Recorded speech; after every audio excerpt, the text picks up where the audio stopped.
devoted, willing,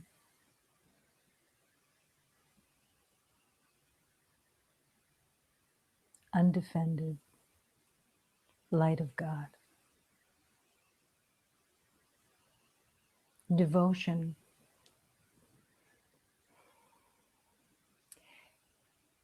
you are all called to the deep devotion of love. Love. To recognize that the world does not really comprehend love. It's a vague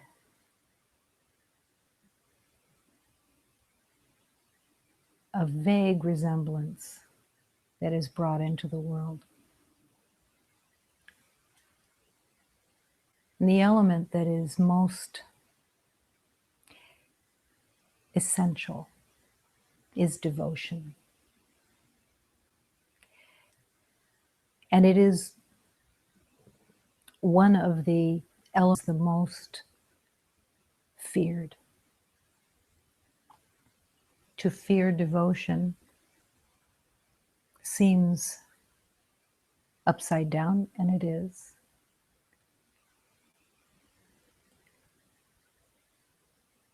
Devotion says to the fearful, I'm a fanatic. To the fearful, devotion says, I've lost my mind.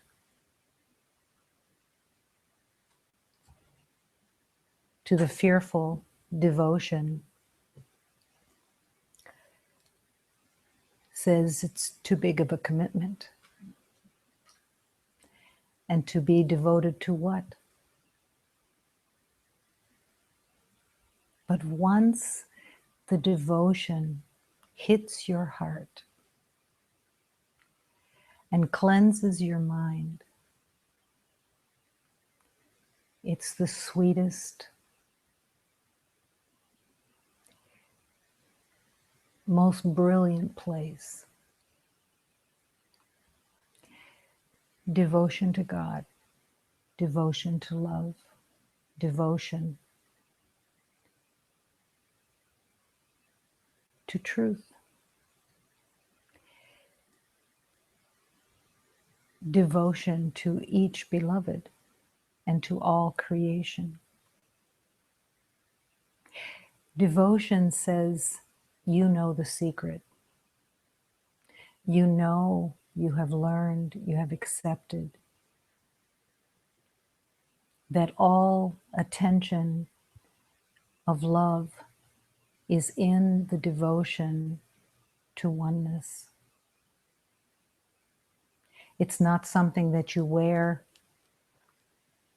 on the outside necessarily, but your heart sings. And when your heart sings, you are learning about yourself.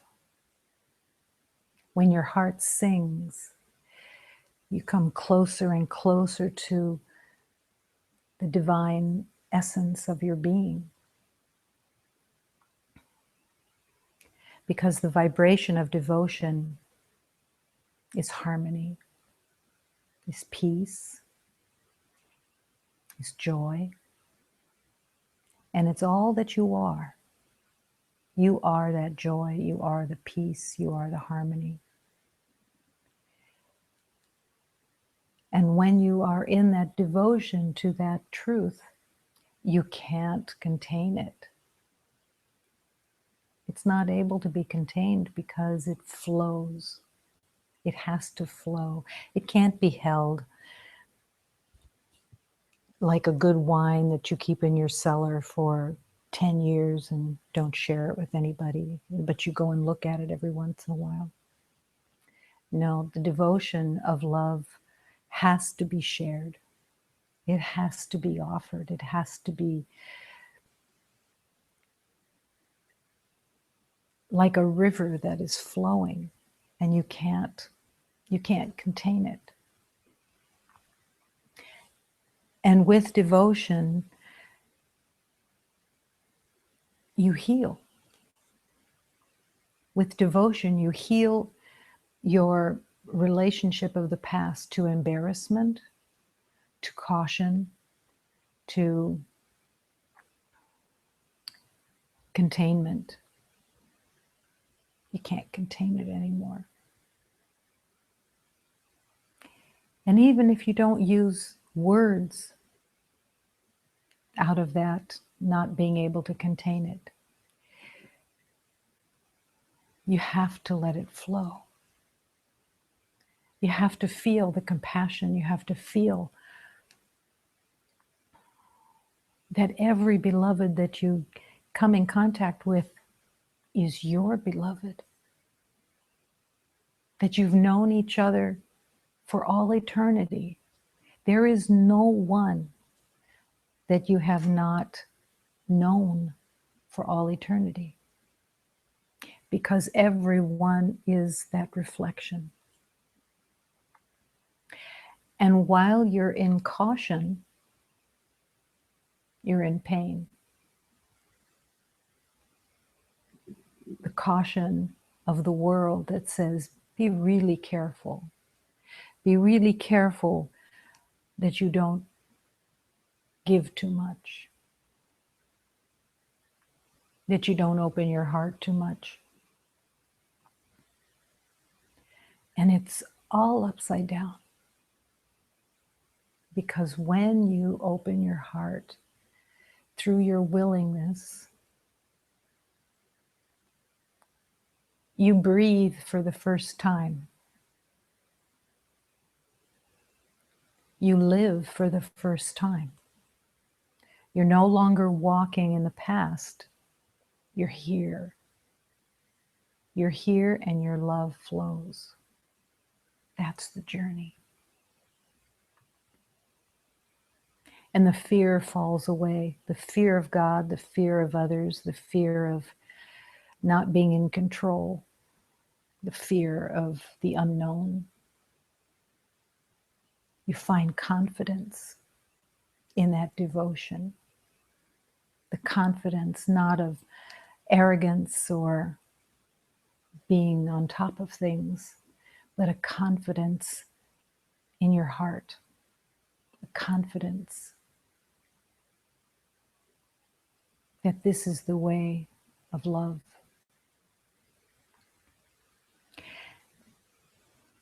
And you invite it more and more and more until you think there can't be more. And you'll hear the voice of love whisper to you, deeper still.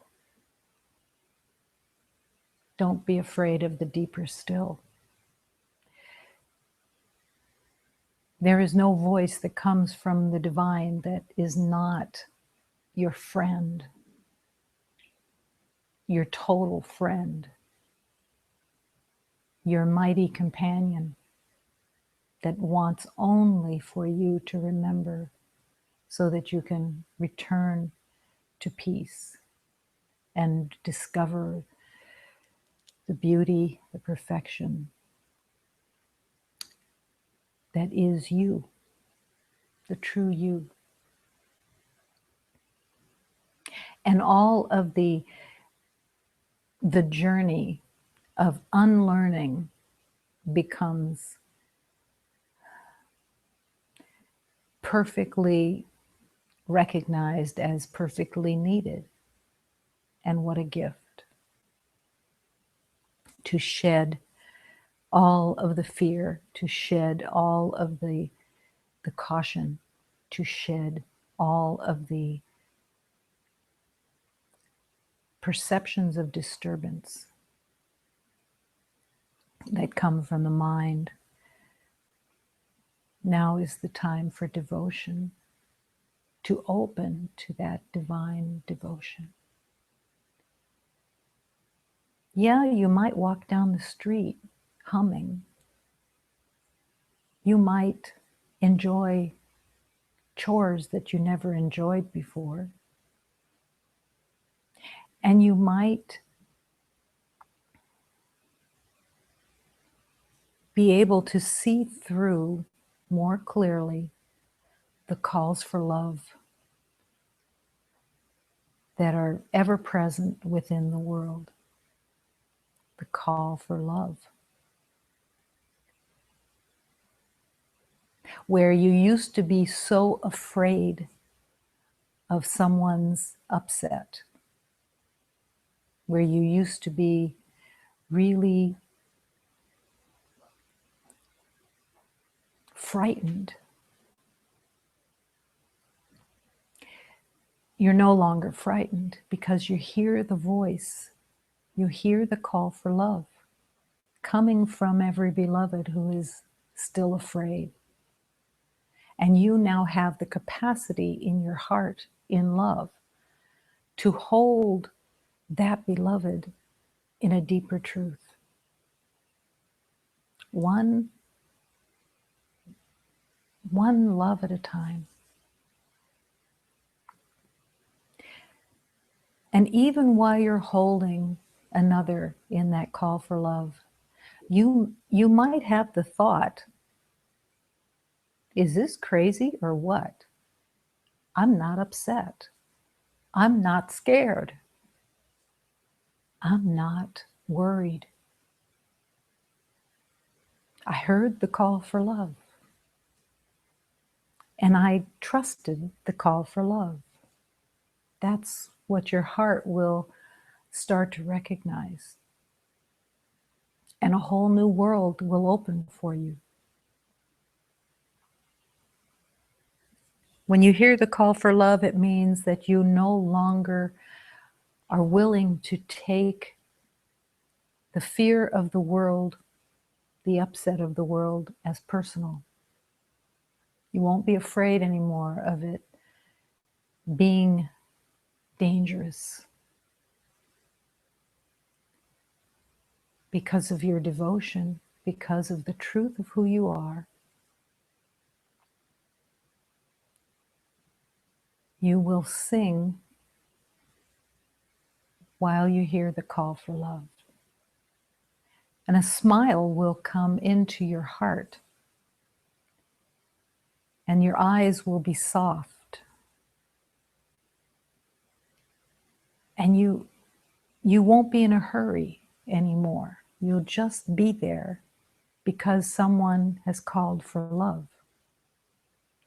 Say you were rushing out the door and all of a sudden you're stopped in your tracks because there's a call for love. And you come back and you wait and you meet each beloved with patience and with love, seeing them for the first time. You don't know who they are anymore when you hear the call for love. They transform for you. They may not be aware of the transformation, but you can't see them the same anymore because your devotion is leading the way. Your love is leading the way. And in that moment, you will also recognize that you are surrounded by beings of love that also answered the call, the cry for love. You're now on the team. You belong with the divine beings that serve love, that serve devotion. Is this a long, long journey that you have to spend 10 or 20 years on? Possibly if you're resistant, but it can be in this moment that healing occurs. Any moment that you say, yes, I'm willing, love will transform within you. And you will find the devotion.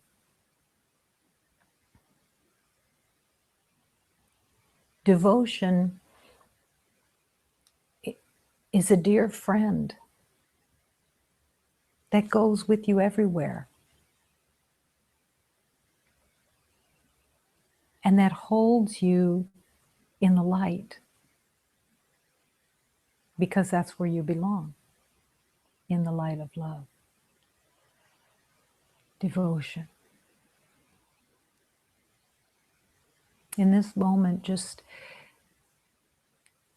right now, your mind may say, I have no idea how it feels to be devoted. Your mind may say, I don't know how to get there. And all you have to do is say, help me. Help me find the devotion within. And the doors will open happily.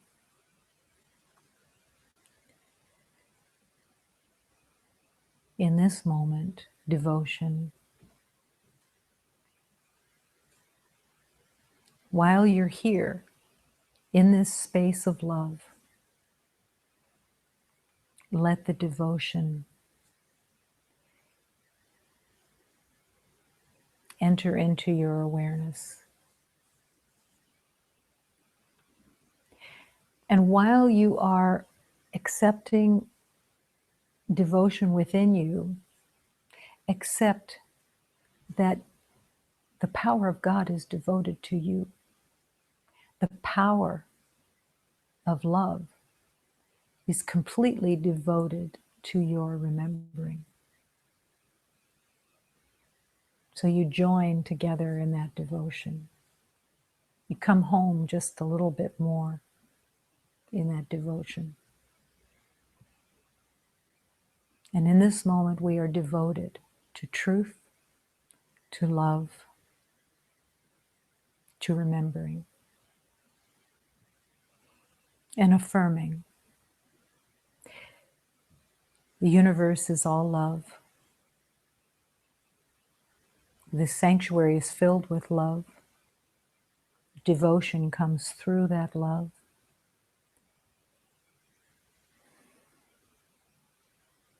There is only one presence here. It is the life force of God. And you live within that life force of God. You live and breathe and move within the life force of God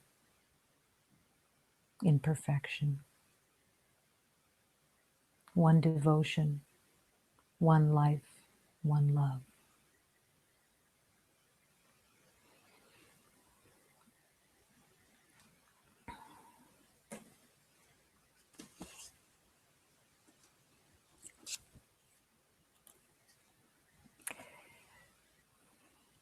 Allow this prayer to open your devotion. Allow this calling of the divine to enter your heart and bask in this moment. I feel your tenderness, I feel your tenderness, I feel the tenderness of your ever-loving hand. I feel your tenderness, I feel the tenderness, I feel the tenderness from deep within. I feel your mercy, Lord. I feel your mercy, Lord. I feel your mercy, Lord, of your ever-loving hand. I feel your mercy, Lord. I feel the mercy, Lord. I feel the mercy, Lord, from deep within. I see your beauty, Lord. I see your beauty, Lord. I see your beauty, Lord, of your ever-loving hand. I see the beauty, Lord. I see the beauty, Lord. I see the beauty, Lord, from deep within. I sense your truth, O Lord. I sense your truth, O Lord. I sense your truth, O Lord, of your ever-loving hand. I sense your truth, O Lord. I sense your truth, O Lord. I sense your truth, O Lord, from deep within.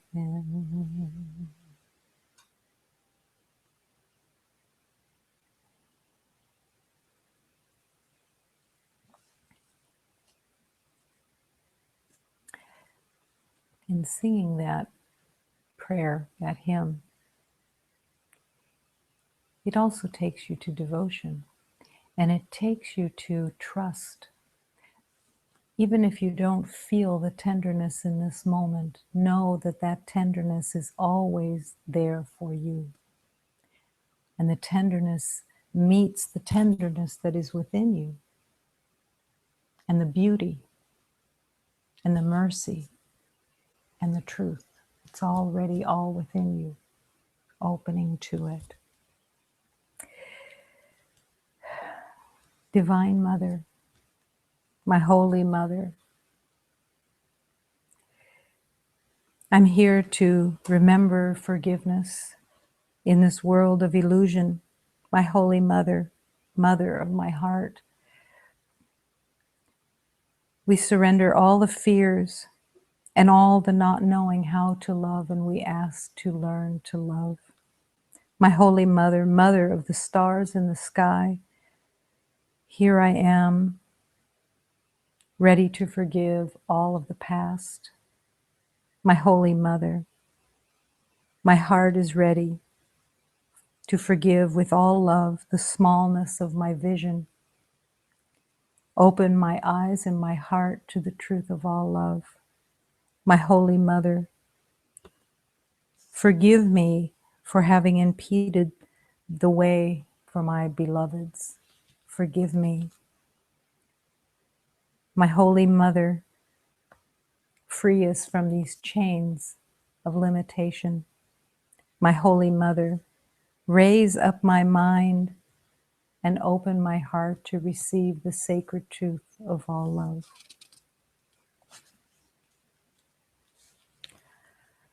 Oh, minha Senhora Mãe, Senhora da Conceição, perdoai os vossos filhos neste mundo da ilusão. Oh, minha Senhora Mãe, Senhora do coração, perdoai os nossos medos e não saber amar. Oh, minha Senhora Mãe, Senhora das estrelas do céu, perdoai os vossos filhos, que só vivem para si.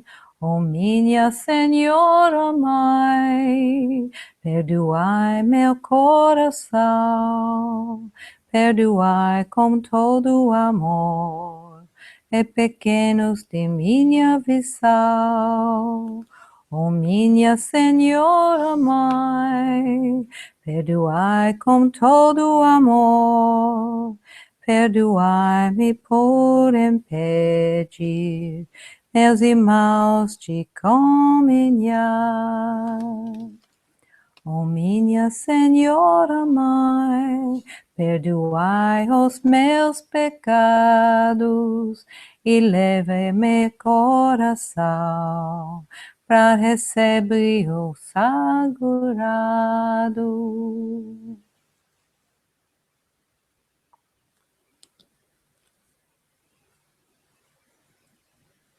All of these prayers are an invitation to devotion.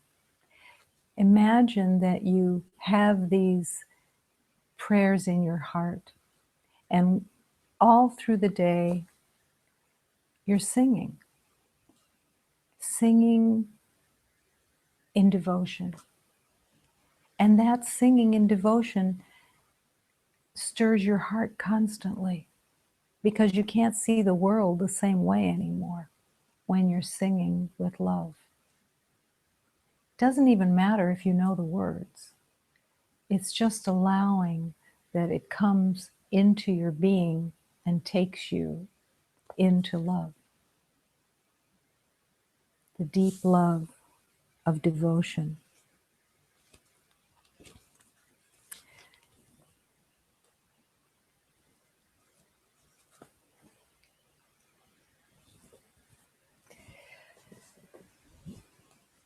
So here we are with God laughing.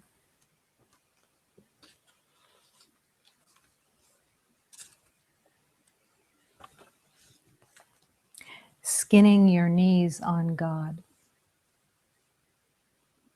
It's where the devotion starts. When you fall down and you get yourself back up again and go, I was just kidding. I'm really willing to go into devotion. Little by little, you will turn into stars. This is true. Even then, my love, you will only be a crawling infant still skinning your knees on God. Little by little, you will turn into the whole sweet amorous universe in heat on a wild spring night and become so free in a wonderful secret and pure love that flows from a conscious, one-pointed, infinite need for light. Even then, my love, the beloved will have fulfilled just a fraction, just a little bit of a promise he wrote upon your heart. When your soul begins to ever bloom and laugh and spin in eternal ecstasy, oh, little by little, you are turning into God. That is what you are. How difficult is it to accept that little by little you're going to turn into the stars? Is it too much? Is it ridiculous? I promise it isn't. It isn't ridiculous at all. How could you not turn into a star when you join with God? And God is the creator of all the stars, of all the moon, all the planets, everything is of love. And you join with it all. When you look up at the sky and you see the stars, they're no longer at a great distance. Each one is a divine being, and you belong there. Even as you walk on this earth plane, you're connected to everything. Little by little, you will turn into the whole sweet amorous universe, because that's what you are. Is it important for you to experience yourself as the universe? Eventually, yes. Eventually, yes. Because it's natural. And it's the breaking free from the identity of being a body. When your identity melts enough that your spirit has no limitation. None at all. And the capacity to be that spirit is as you are letting go, surrendering your belief in the material body, the material world, spirit begins to be recognized because it isn't limited anymore. You're seeing with your heart. This is when everyone that you meet, you become so happy with, because you're meeting another spirit and you're able to touch into that place where your hearts are open. And the other may not be at that place themselves, but you are touching their heart. And you are happy to hold that for them and with them. And as you hold your divine spirit and your openness with every beloved, you keep expanding. You keep moving into a bigger space. And what occurs with all of the identity that you made in the belief of separation is that it just starts to kind of fall away, piece by piece by piece. Don't ever be concerned on the spiritual journey that you won't make it. It's not even a question. It's guaranteed. Absolutely guaranteed. And even when you just have those exquisite moments of recognition of, oh, there's something different now. It's a connection. Even if it's with one beloved, you start to feel the connection. And the story that you had of them starts to fade away. You're no longer interested in the story of their identity because you are connecting in the heart. Do you have the capacity for this? Absolutely. There is no one who does not have the capacity. But the willingness is the center. It is such a powerful force within this universe. Your willingness is the power of transformation. When you are not willing, it's painful. When you consciously are not willing, when you dig your heels in and say, not today, it's painful just from that no. Because the willingness, even when it's just a little, has grace within it. God's grace is within the willingness. If you stop yourself and you recognize, oh boy, I am really resistant. Or maybe I'm not really resistant, but I'm resistant as I'm often resistant. And you make that choice, I don't want to be resistant today. I want to open to the willingness. And even if you can just come to a little willingness, it's enough. It's enough that it breaks open the trance. And love can enter.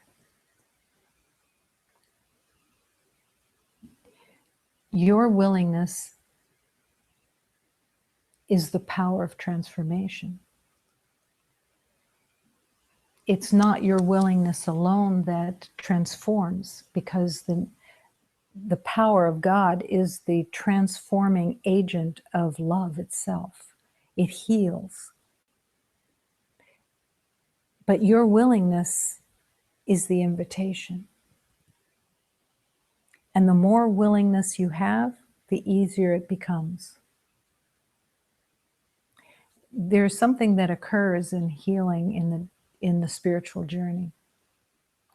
Somebody can be so resistant, and sometimes they're aware of it, sometimes they're not aware of it, but they can be really resistant and determined. And then something shifts. They got just enough of reality that they shifted. and change their mind. And in that change of mind, they become so much more willing, and the whole spiritual journey changes. There is an element of the ego that is a game player. The game player that it is that it runs on resistance as if it discovered something really precious. And that resistance is seen as triumph, that you have triumph over that you are resisting, and that it's a triumphant place, that you beat God. You won. You're resisting love. You're resisting everything that's offered. And then there's a shift. It's a tipping point from just the little chipping away that you've had enough willingness over and over and over again that finally there's a cumulative effect and something really shifts. And you accept the divine teachings, you accept everything in a deeper, deeper way than you ever thought was possible. And the spiritual journey then becomes filled with grace and filled with a newness that you can't deny anymore, and you want it. You start to feel how much you want it, how much willingness there really is. Imagine beloveds, all beloveds in a spiritual path. Let's say there's hundreds lined up. And everyone is asked to stand up and yell, I want to remember. I want it, I want it, I want it. I'm willing, I'm willing, I'm willing. And everything in some beloveds is there. Yeah, no, I don't want to play that game. This is embarrassing. I'm not a child. I'm not going to stand up. Yeah. We are children in that place. We are children that for the first time are saying, I want love. I want to remember. I want to be at peace. I want my heart to be healed. And I don't want any more judgment, and I don't want any more opinions, and I don't want any more assessments. I want to be led, and I want to learn to be devoted, and I want to learn how to be happy.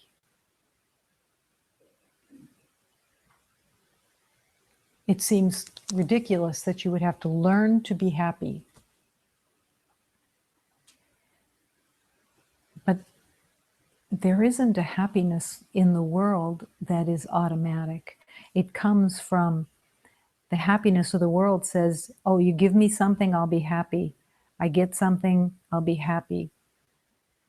But the way of love's happiness is that you offer love and that you stand in the truth of your divinity, that you accept that you cannot be harmed, that you cannot be altered from this divine truth that you truly are, willing to be that love. Little by little, you will turn into stars.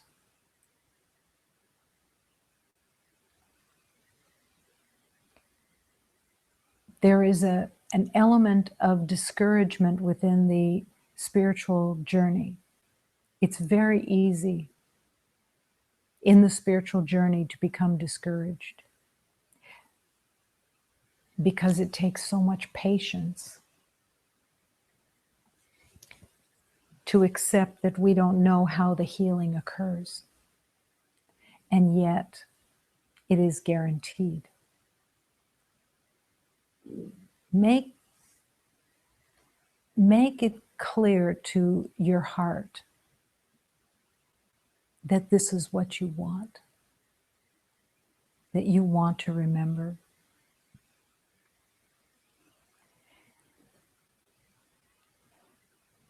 I know I mention very often a snippet of if I can heal, anyone can heal. But I don't say that lightly or easily. To have the faith that misery can be healed by a power that is not seen, by a power that is beyond comprehension.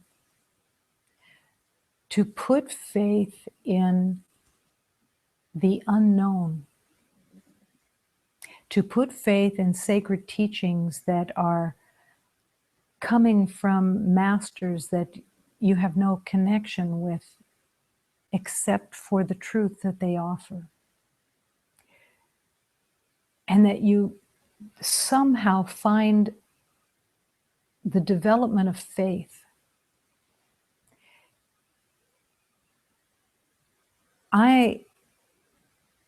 I can only speak to this because I was healed so deeply. And it was not because I was favored at all. I just wanted it so much. I didn't want to live anymore as the identity that I lived. And I didn't want any of the other identities that I had either from the past lives. I took the leap of faith. And for the first time, I didn't pay any attention to whether anybody else was following or going with me. I didn't compare myself to anybody else and where they were in the spiritual journey. I didn't have the time to ponder how anybody else was doing their journey. I learned from others for sure, but I wanted to remember and come home.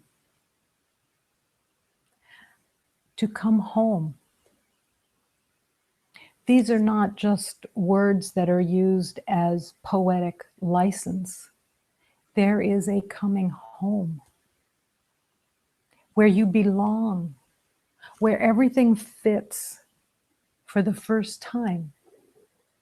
You belong and you fit. You're no longer odd.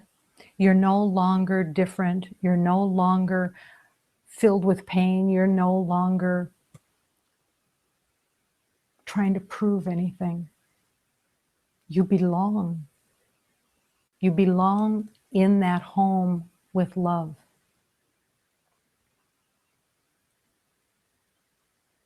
I'm coming home.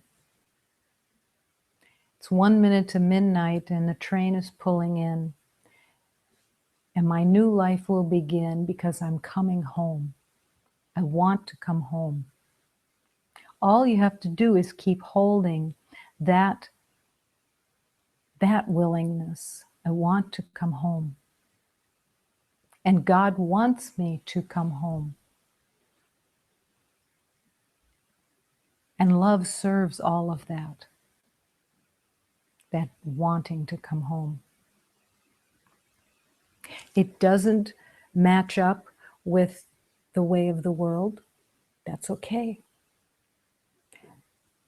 Who belonged in the world to begin with?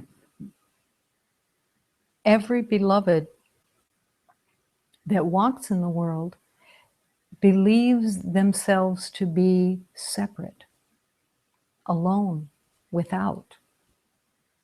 Then you take snippets of pleasure like a drug.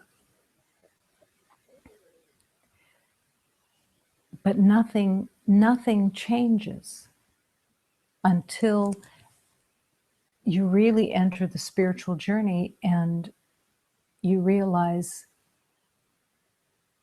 you want everyone to come home. That you want every beloved that you want them to be at peace. You want them to be happy. You want them to be joyful. You want them all to remember, because it's what you're here for.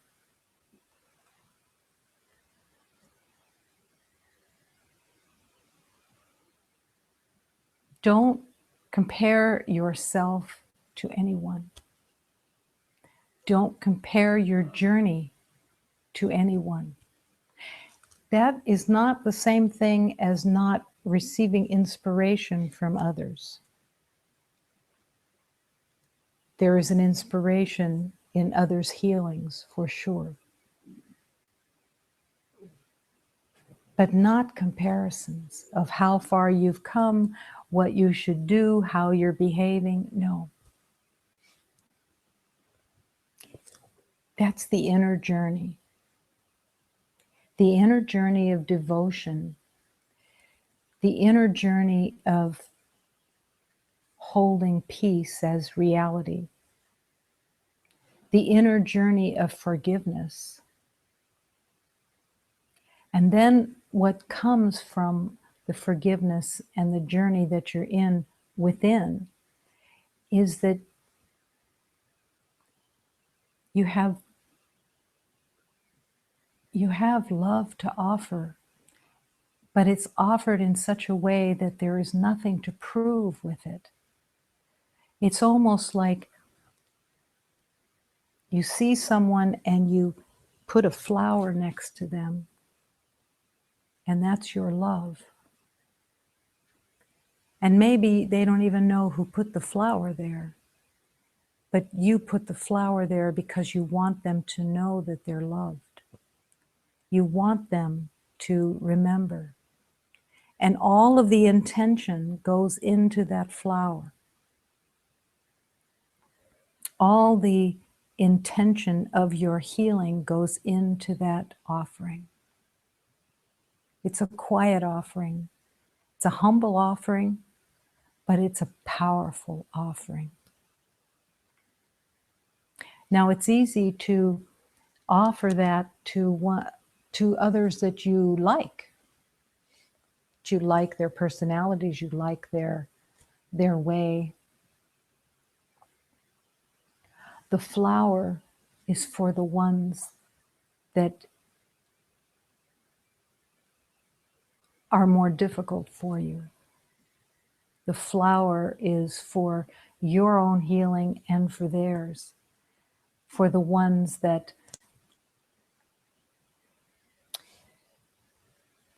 really stir within you the irritation or the aggravation or the wanting to defend yourself in some way, that they pull that out of you and instead of cursing them for pulling that out of you, you thank them. You really thank them, because you can't heal while it's hidden.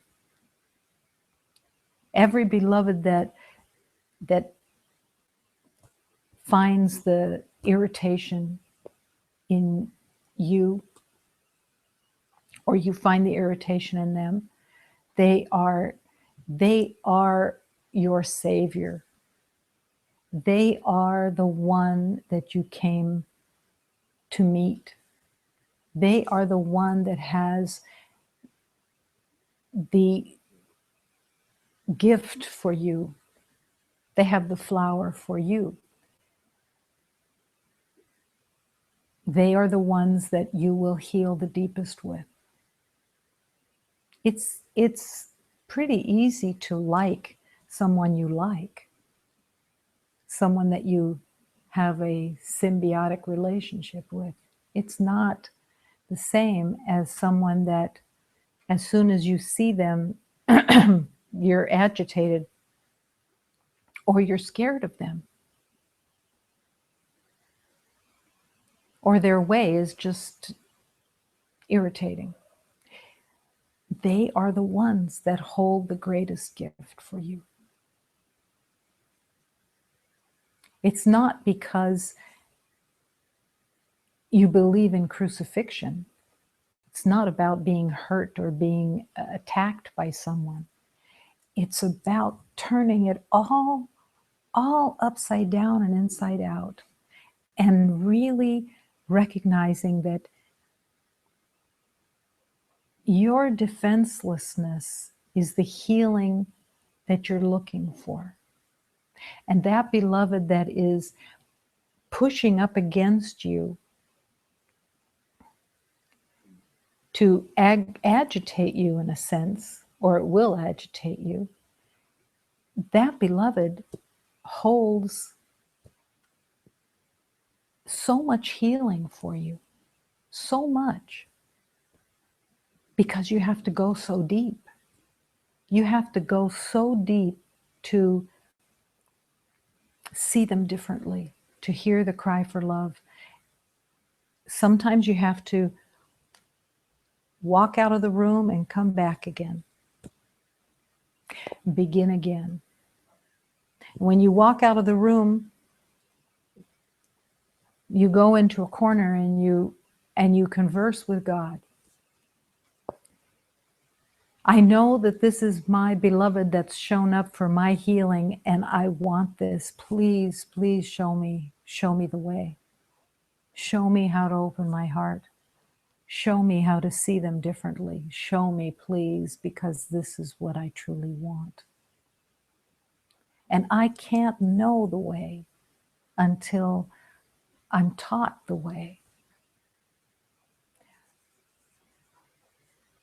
Please let yourself speak clearly with God. To go into that little corner and say, okay, I know I'm irritated. I know that I'm upset. I know I don't like this. This is okay. Here I am. Show me the way, please. Show me the way.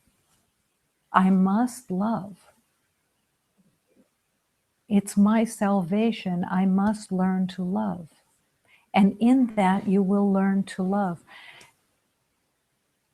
Don't allow the arrogance of the ego to say, no, I'm beyond this. I'm not going to play this game. No, play the game. Play the game. The game is, I don't know how to love. And I want to learn how to love. I want to remember. This is not a place of humiliation. This is a place of humility that is so beautiful, because it breaks through all of the lies that the ego has made. And remembering that what's running in your mind are lies. Lies. If they're not of peace and they're not of harmony and they're not personal, if they are personal, they're just there to trip you up. Come back to love and ask for help to see with love. And in that, when you're asking for that help, it's always answered. Now, it takes patience, because the mind jumps in there right away. The ego mind jumps in right away and says, oh yeah, and I know what it's supposed to look like. I have a concept of what that would look like. Let it all go and come empty, open, so that you can learn how to love. Truly learn how to love. Oh, my Holy Mother, forgive me for forgetting how to love. Show me how to love. Show me.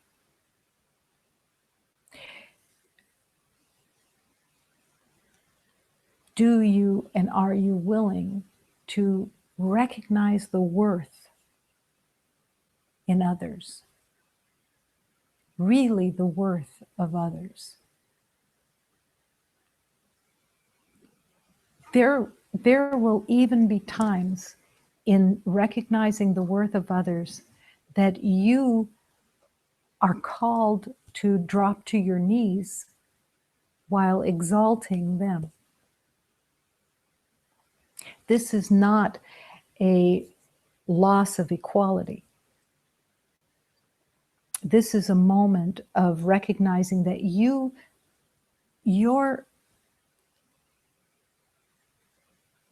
divinity, your beauty, your perfection is being demonstrated to you by your ability to exalt another. That you can't lose anything by exalting another, that you only gain with them as you exalt another. Which only means that you are looking beyond what they believe about themselves and what you have believed about them. And you hold them in high esteem of their life, their truth, their spirit.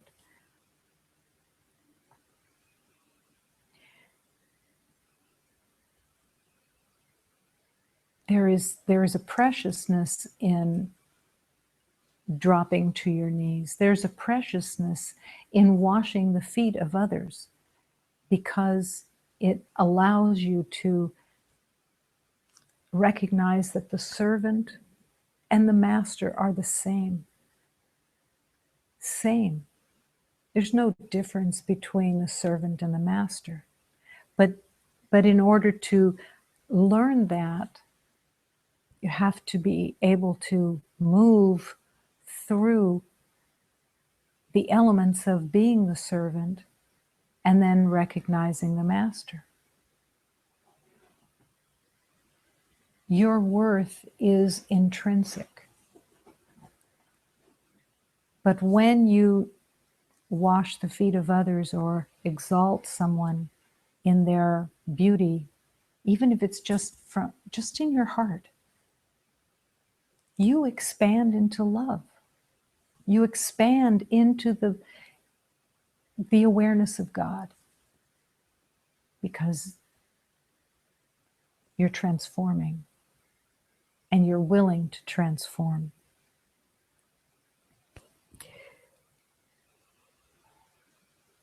You're recognizing the truth of a beloved, and you will heal and they will heal through your recognition.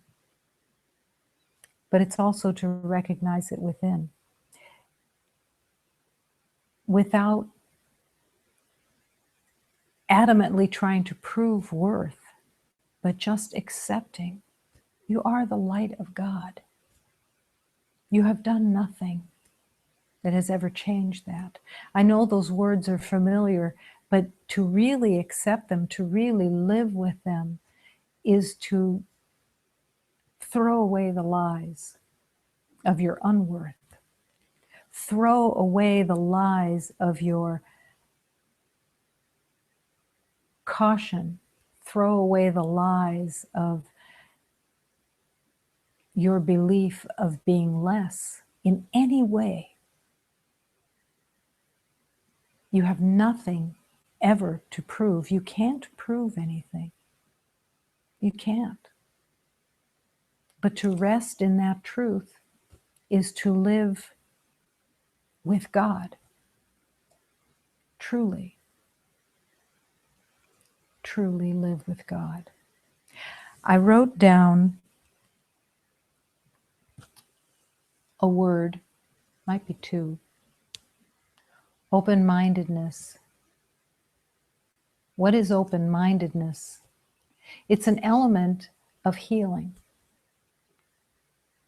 Open-mindedness says, I'm available, and I have nothing that's in the way as much as possible. I come open with nothing in my mind of judgment or assessments. So if someone is behaving in the cry for love, and you're not in the mood for their shenanigans, whatever that might be, that's one of the places that you go to. Open-mindedness. How can I know what that beloved has to walk through in order to remember something? And that has nothing to do with being good or bad. Can you imagine having a child that is 5 years old? Everybody can imagine having a child that's 5 years old. But that you would be open-minded with that child and not judge them according to how the neighbors are going to see them or what others are going to think about their behaviors or anything else, but that you're open-minded to their divinity, and that the divine will show you how to serve even that 5-year-old. Children, most of the time, recognize the light of God. They don't know that they recognize the light of God, but they do. And that's what you're being called to open to in your own self, to recognize the light of God everywhere. And that place is a chosen place. It doesn't come automatically. It doesn't come from holding prayer beads in your hand and believing that if you hold them long enough that something's going to transform. It isn't that. It's the conscious wanting to see the beloved in everyone, the light in everyone. Open-mindedness. Open-mindedness, I don't guess. Now imagine your life without guessing. That you aren't guessing what's going on with somebody, or you're not guessing what they need. You're not guessing what you think you know. You're not guessing. You're allowing the spirit of love to show you, and it will. Oh, my Holy Mother, show me the way. Oh, my Holy Mother, lead me. Oh, my Holy Mother, open the doors for me that need to be opened. I can't know which ones they are. Holy Mother, show me. Take me. Lead me.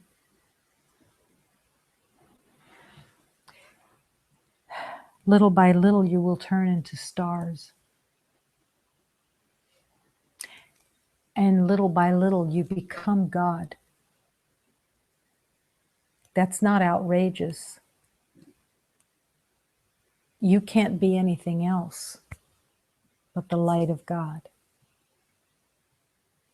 It is what you are always. And it's just the remembering that hasn't been completed yet. But again, I'm promising, there is no one who is not going to remember. If I can heal, anybody can heal. If anybody and everybody does carry the same basic story, doesn't matter what level or whatever it's about. But if you hold that you cannot be healed, it's a disservice to yourself, because I am here because I accepted teachings that said you will be healed. And I'm saying that to you. You will be healed. You already have been healed. But it will continue as your willingness deepens. It's all you want. Because it's all that's real. Only love. The beloved will have fulfilled just a fraction of the promise as you become the star in the sky. A fraction of the truth of who you are. Open the door. Shake yourself free. You know, when you see those beloveds, Sufi dancers that twirl, the whirling dervishes, that's what has to happen to each beloved.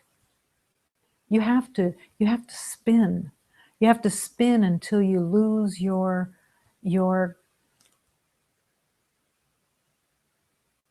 containment. You have to become uncontained in love. Just spin.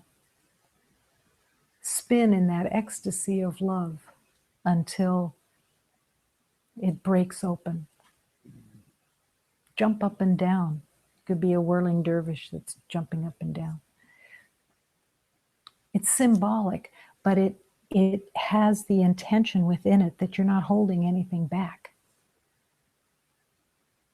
You want to spin into God's hands. You want to spin into God's love, into God's arms, into the truth. You don't want to hold anything back. Because what for? You're eventually going to come home anyways. Why not come home now? Spin. Scream. Sing. Declare.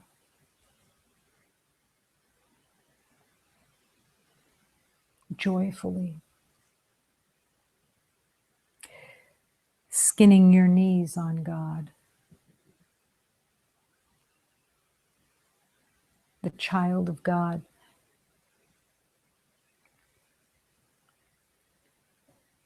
The child of God whose identity falls away. Don't need it anymore. Only love.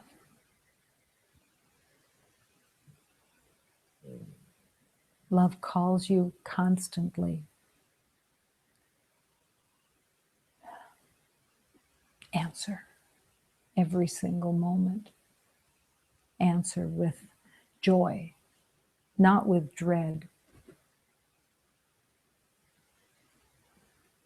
I've said this many times, but I saw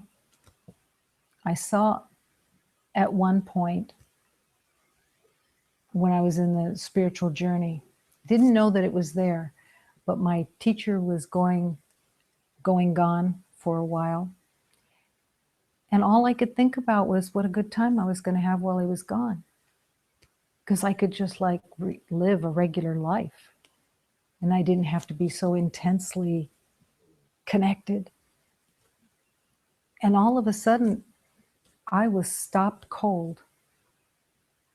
And it came to me, and I know it was the Holy Spirit that said, "What are you doing?" And I was being like a child that was being forced into a spiritual practice by my teacher, instead of that this is what I chose, that this is what I wanted. And something shifted in that moment, that I was no longer dragging myself into spiritual teachings with reluctance, but that this was my choice. And whether that teacher was there or not, I was in my devotion because it's what I wanted.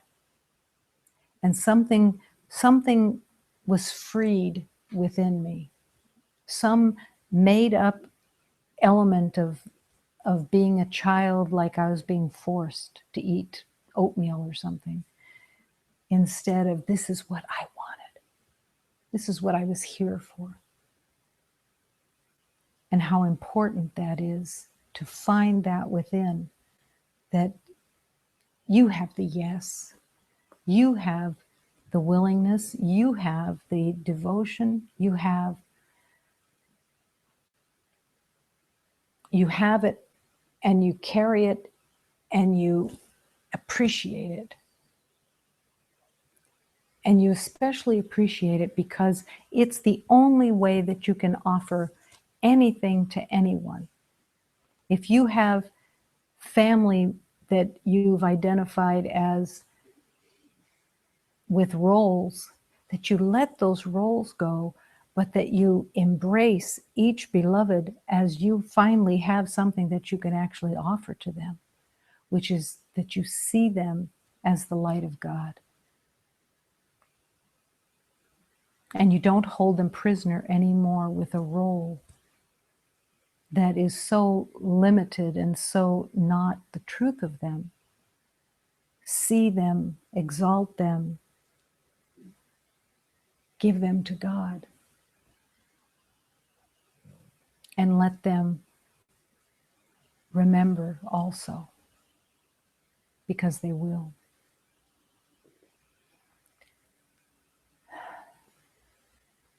The way of love is nothing but a blessing, but it is often going through squeezy places that are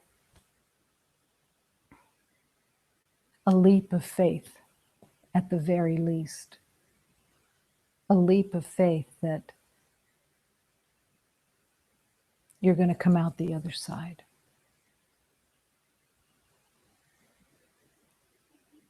You will come out the other side. Let the squeeze begin. There is something that the ego likes to do with squeezes, and that is that it evokes fear over the squeeze. Don't be afraid of the squeeze. It's only that the ego has a set idea of how you should feel, that you have to find your spot that is, I like how I feel right here, okay, I don't like how I feel over here, I like how I feel right here, okay, this is what I have to hold on to. I don't want to lose this feeling. But the feeling, it's a temporary state, and it has nothing to do with anything. Let yourself go through the squeeze, because what's being squeezed out is all the lies that have nothing to do with the truth of who you are. Be grateful for the squeeze. I used to, every time I had a cold while I was walking in the journey, I would be just like, yes, it's another healing. It's a purging. I'm purging. Every time I'd blow my nose, it would be like, thank you, God. I am purging. It's being cleansed. I have no idea if that was true or not, but it was true for me because I kept healing, and squeezing and happy to be squeezed. It was almost as if being squeezed was so delightful because I could feel that I was loved, that the whole universe was squeezing me so that I could remember I was loved. And I accepted that love through the squeeze. It's all how you perceive it. Let yourself be squeezed and celebrate it. It means that you are connected and that you are loved and that you are healing. And it doesn't have to be painful. It's the way of love.